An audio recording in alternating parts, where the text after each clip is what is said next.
Welcome back, everyone. Naughty Elf here. We're talking to Papa Telemedia over there, Paul Skeldon, wordsmith, editor of Telemedia Magazine, Telemedia News, Telemedia Online. If you've never read his words of wisdom, if not, why not? And what the hell are you doing here? On telemediaonline.com .co.uk is the place you should go. So what we're going to do in part two is we're going to look back on a review of the year. We started doing these vodcasts in June. A ridiculous idea, really. But now we've got a following of, I don't know, honestly, many millions of people tune in. We're being shared all over the place. We've been trending. And who knew that mobile payments, mobile messaging, and mobile value-added services, premium content, who knew that they could be so darn interesting? Well, we did. We've always known. And that's why we did it. And so, as I say, you can go back and see, how Paul and I looked 5 years younger by going back to episode 1, which was recorded in June. They're all on the website, and they're all terribly, terribly informative. But I like to think we put a lighter spin on things, because direct carrier billing can be a bit of a yawner. It's if you're not too careful. But we get excited about it because we think that we're going to see more and more consumers using it in almost every aspect of their lives. And so if you're not on it, if you're not part of it, then I'm afraid you're going to miss the boat, and we wouldn't want that. No, absolutely. And that's the sort of first thing we need to come to, I think, in our review of 2020 is what a fantastic year direct carrier billing has had. It has gone from something that we've seen sort of bumping along as a sort of minor payment mechanism for years, and has now become something that's entering the mainstream, like massively so as well. DAZN in Germany, a sports channel, they're using it for subscriptions. The Premier League in the UK used it briefly for subscriptions to watch matches. They then dropped it because they were then there was a big hoo-ha about people who had already paid for season tickets and all that sort of thing, but it wasn't dropped because of the carrier billing, but they used it for a little while. The National Trust in the UK, Fishing TV, Epic Games, who make Fortnite, War Game does it. We've seen it in Thailand. Netflix in Thailand is doing it. Bing, that's another message telling me that someone else is doing it. It's just appeared everywhere across the world as I was going to say as operators have seen how useful it is. Actually, that's rubbish. What's happened is that a lot of mainstream brands, particularly OTT streaming companies, gaming companies, people that have seen that actually this is a really good way of monetizing, particularly newbies who've come along looking to use their services during the lockdown. So part of it, the digital acceleration that we've seen over the past 10 months has been that a whole new load of people are picking up their mobile to watch sport, play games, do dating, chatting, you name it, and there's money to be made out of it, and micro billing money to give people a taste, instant access, and away they go. Of course, they get upsold hopefully to subscriptions on sort of credit cards or Apple Pay or what have you. But as an onboarder, this has clearly demonstrated what we've been saying about it for years. And now it's here. It's been a great year for DCB. 2020 year zero for carrier billing, and away we go. Yeah, no, I couldn't agree more. And what a shame we haven't been able to have a World Telemedia show in a year where there's been so many good news stories surrounding DCB, mobile payments of all sorts. And I agree with you. It's funny that the industry, in general over the last couple of years, has been sort of lamenting the fact that mobile operators perhaps have been the problem, not getting behind it. And, if they had, then it would be more consumer trust, it'd be a bit more ubiquitous.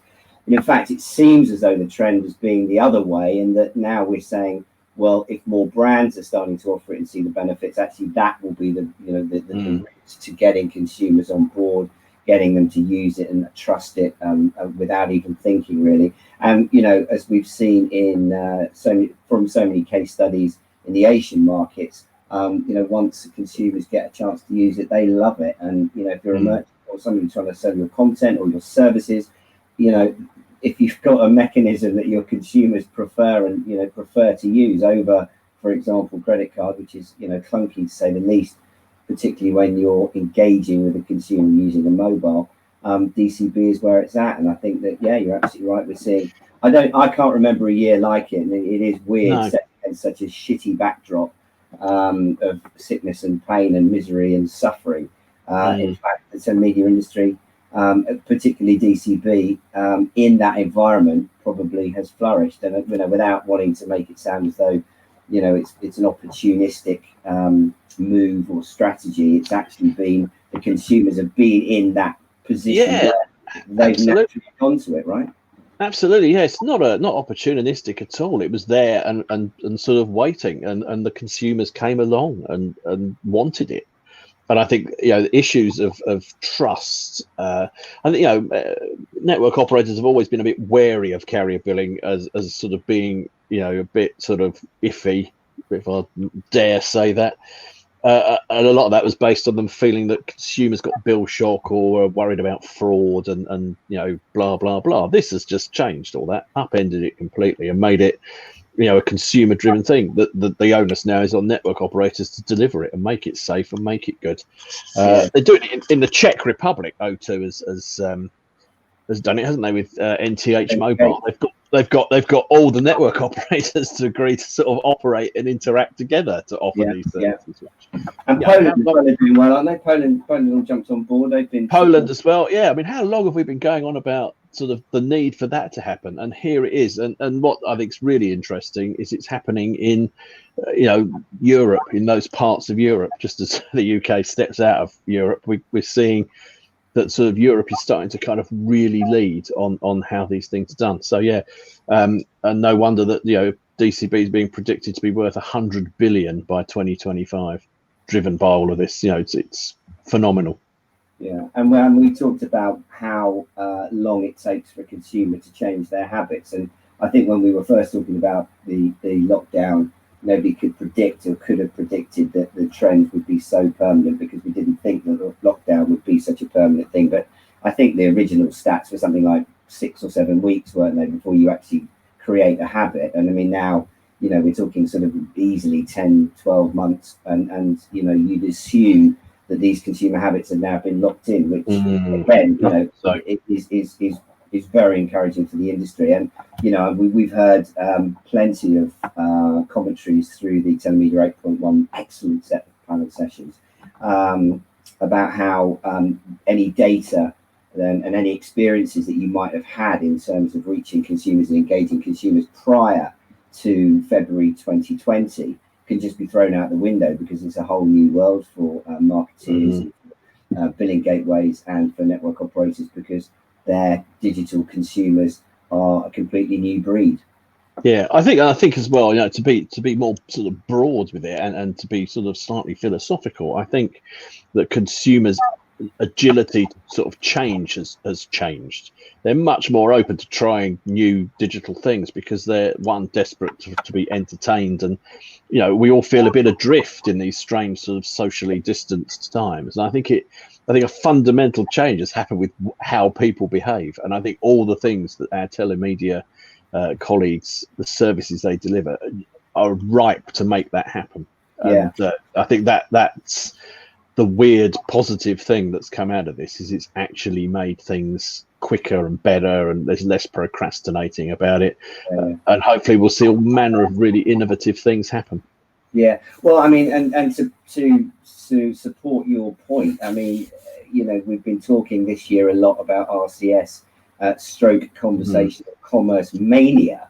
I think that, perhaps in the past, when new opportunities or blue sky thinkers come into the market, it generally, firstly, tends to be met by the skeptics that say, well, we know how to make money, and nothing newfangled is going to really, change the way we do things. And we know our customers, we know what they do. But I think that we've really seen that kind of idea go out the window. And, now we're talking about messaging as being a major, not only a major form of CRM, but also as a major marketing channel. And RCS and conversational commerce were certainly two of the buzzwords from 2020, weren't they? Oh, totally. And again, it's happened really rapidly, and something that's been in the offing for a long time.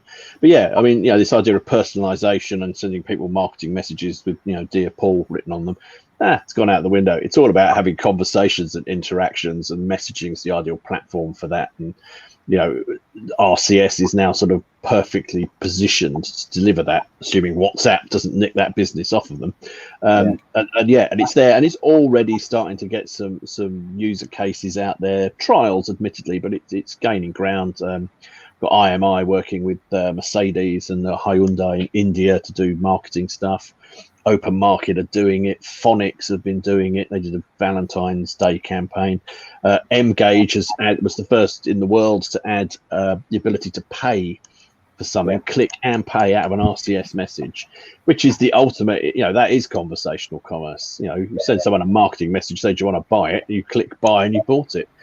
Brilliant. That brings in the direct carrier billing side of things as well. So it's really happening, and it's going to make it could make operators a lot of money if they play their cards right and actually push it and get behind it. Yeah, well, I couldn't agree more. And if you don't believe us, then I would strongly urge you to go to telemedia8.1.com platform conference overview.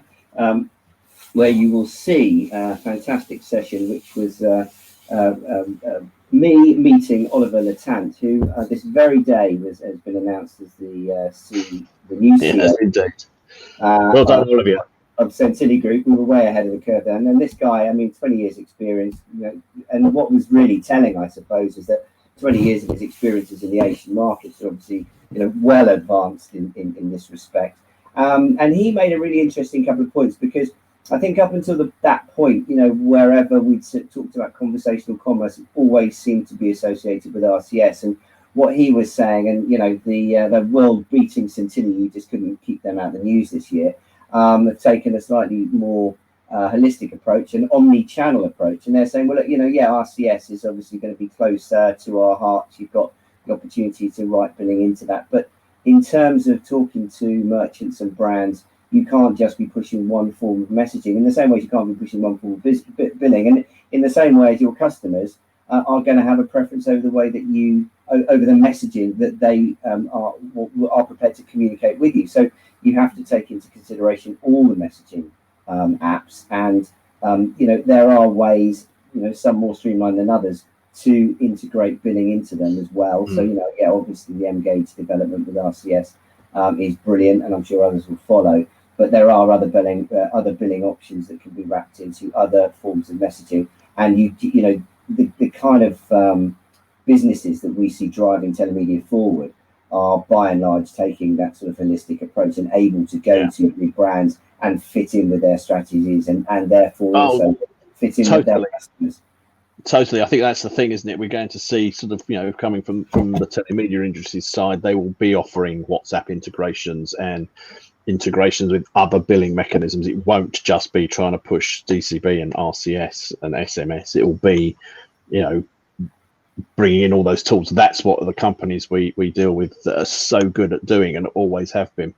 Yeah. And I really do. I keep going on about it. I really feel their time is now. They really have. They're right in the right place at the right time. Yeah. Actually, two more plugs for Centilli. There was an excellent Centilli Elevate session run last week, which had Infobip involved in Mobile Squared. And Mobile Squared, of course, would be a company to go to if you are looking for anything to do with RCS in terms of stats. Nick Lane has been all over this for many years now. So I would definitely recommend that. And also, Paul, I've got a question for you. In your Telemedia Christmas cracker, what do you call someone who works for Centilli? I don't know. What do you call someone who works for Centilli? A Centillion. Good Lord. They actually used the word centillion in a recent press release, and I thought that's brilliant. So they did, yes. I did see that. Yes. It only works for certain companies. You have to end it. Your company needs to finish with the right letter for you to be able to do that. So we have to think about that at Christmas, what we could be called. Well, I was just going to say, does that make us telemedians? Yeah, I don't know if it works as well. Anyway, moving on. Yes. Shall we take a short break and come back for part two of part two? Let's. So, welcome back to part two of part two. Me, the naughty elf, and him, Papa Smurf. Papa Santa Telemedia Santa. Bad Santa. So don't look like a Smurf today. I've got a red hat. Okay. So, in this, shut up. In this section, we're going to stop drinking, and we're going to look back on some of the other really sort of notable episodes within the world of telemedia. And I would firstly like to take you all the way back to February 2020 and the phenomenon which was #unofficial MWC 2020. And for those of you that don't know, this was in response to Mobile World Congress at the time making the really ludicrous decision to not host their event. And of course, it left a number of us stranded with hotel rooms, well, sort of not the opposite of stranded, having hotel rooms and flights already booked for Barcelona. And within 10 days, the magnificent Telemedia events team, and we ought to name check Annika and Geraldine, who they don't get enough credit. No, they did do a This was something else that they pulled off. But go ahead, tell the audience. They don't get the credit, and they probably sadly won't get enough Christmas presents from Santa Telemedia Santa this year, because obviously we didn't run a show, so we're all quite poor. But anyway, on the upside, what I think it really showed, we ended up within 10 days putting together an unofficial event, which was largely made up of networking events around the city. But it wasn't just a piss up. It was really well organised. It was an opportunity for sponsors to take advantage of the eyeballs that they were going to get whilst people were there. We gave people an opportunity to have tabletops, and real business was done. And I think what it proved was two things. The first thing was that I felt as though the mood music around Mobile World Congress was starting to become a little bit quiet, and things were starting to, I think for a while people have been wondering how valuable these enormous events can be when individuals tend to get lost in a crowd of 175,000, and is it really possible to make the most of your time? And the trend, I believe, will be towards the small, which is good news for you and me, Paul. Speak for yourself. The second thing that I think came out of it was this idea that the real benefit of having human beings together in one place is the opportunity to get them to actually interact and meet. And by having this sort of broken down or light trade show event, we were still able to give people an opportunity to meet and have tabletops, which are like stands, but by condensing a market according to a very specific interest group, it just seemed to me that almost everybody you met was worth meeting. And I think that in itself really sort of sparked an amazing atmosphere. And I think we came away from Barcelona triumphant, but albeit with probably a couple of coronavirus cases, which we weren't obviously anticipating at the time. But a very interesting development, and a very and great, a great event. I mean, I don't know, you got some good content out of that, didn't you? Yeah, absolutely. I think I don't know. I mean, obviously, like you, I've been going to trade shows for 2,000 years, since Jesus was a boy. True. And it was one of the best and most enjoyable sort of trade show experiences I've ever had. It was, not only an unofficial Mobile World Congress, it was like an alternative universe that, from being trapped in that massive enormo dome of, corporate hell. It was fun. Yeah. But sort of, no, it wasn't a massive piss up. It was a fun, useful, interesting thing where you could meet good people in a variety of different places. Learned so much, got so much sort of heads up information of what was coming along. It was excellent. I think sort of, I know we're going to come to Telemedia 8.1, but I think between the two, you possibly have reinvented the trade show. Well, I mean, you beautiful segue into why Telemedia 8.1 came along. I mean, obviously we needed to, firstly, for the first time in 31 years, it was very sad that we didn't actually have a World Telemedia event. And in response to that, and really off the back of unofficial Mobile World Congress, where essentially we were sort of gathering together all the poor souls that have to hang around Hall 8.1 for 5 long days, or try and find a piece of floor to sit on in the garden outside of Hall 8.1. And hey presto, that's why we came up with Telemedia 8.1 as an online concept. And I think that what we've seen so far, 70 great exhibitors. We've developed and pre-recorded 54, I think, conference sessions, panels, presentations. And I think we've now got probably over 1,000 subscribers. So, we're hoping to see that continue to grow. But what I think has really been interesting about this whole experience is that initially, and most people that were doing online events, I think, presented those online events as being the real thing, but online. Whereas I think what we've done with Telemedia 8.1 is we've said, well, what are the best things that you can do online, and do them online, which then frees you up when you do live events to be able to make the most of actually having people physically together. So you can have presentations online, and there's not much point flying to Timbuktu to go and sit in a room and watch a presentation that you can see online. When there's people outside you should be meeting. So as Telemedia 8.1 took shape, it became clear that actually it's not going away. It's going to run and run and run and be a support for our live events rather than an alternative to it. So I believe that's the future. Absolutely. I think, like I say, bringing that together with the sort of way you do telemedia shows, particularly, and also doing alternative events like the unofficial Mobile World Congress, it's an excellent new model. So I've got some interesting ideas as well to run by you as to how we can potentially combine the two using nothing but a video camera and a camper van. Excellent. I can't wait to hear that. So 2 more points I think that reflected the year. Again, not things that we have seen in our industry so much, but I think something we're going to see a lot more of, and that's M&A, mergers and acquisitions. Yeah. And we were, very proud of our friends at Phonics for their flotation, 45 million quid in the bank. As I say, we've yet to see how many of those millions are coming to advertising in Telemedia magazine, but I'm sure it's most of it, I'd have thought. Yeah, it's going to be a fair chunk, isn't it? And also, Docomo sold their digital. Docomo Digital was sold to Digital Virgo, and at that point, it's interesting. We found out just how big Digital Virgo were. I think it was their 12th or 13th or 14th acquisition in as many years. So they're growing at pace, and I suspect we're going to see a lot more of that this year. I think so. Yeah, I think it is. It's an industry that's reached that sort of stage of maturity where we are going to see sort of floats and M&A. Phonics is great. We've watched them sort of grow that from 2 boys in a shed to this global sort of billing empire. I don't think they had a shed, did they? I don't even think they had a shed. No. Hang around outside a bar in Soho. I think it was a Soho bar. Yeah. At one point, the company was just Rob, I think, on his own. Exactly. So well done to them, and well done to everybody for building their businesses. That's what we want to see, and that's what we're here to help you do as well. So keep sending us your stories, keep banging your drums, and hopefully we will all move forward together.